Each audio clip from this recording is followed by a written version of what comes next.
filling a bottle of my wife's Progesterone replenishing oil, and it says it's 1.15 fluid ounces for the whole bottle.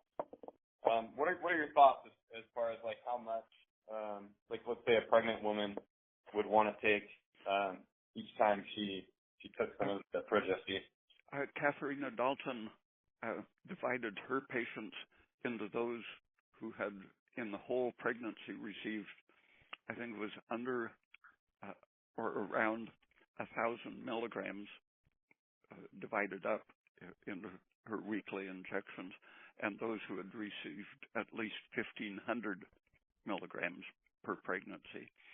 And there was a clear division in their academic record. The ones that got more were the brightest. So is there really like an upper limit? I mean, is it pretty safe to consume?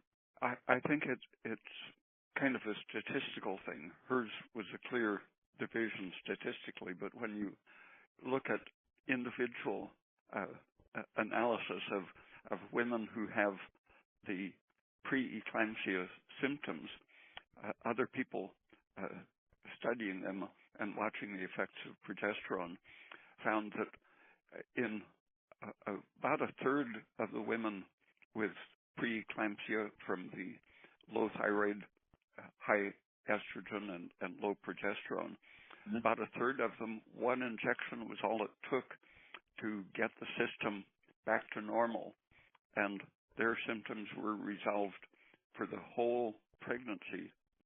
The following the first, for example, they would in the first 2 or 3 or 4 months they would tend to bleed cyclically, even though they were pregnant, showing that the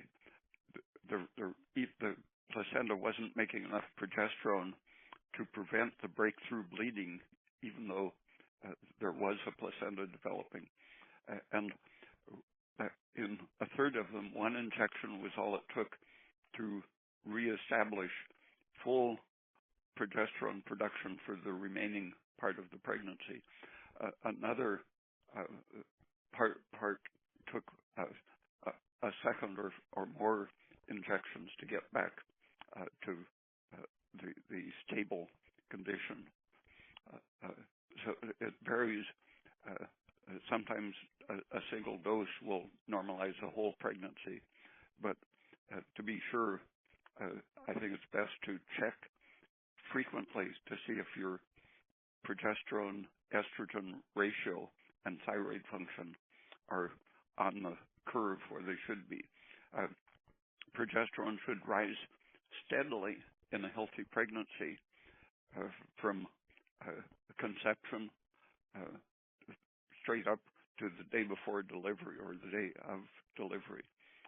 And if it steadily rises, then it's keeping its great excess over estrogen, so estrogen can't interfere and stop brain development.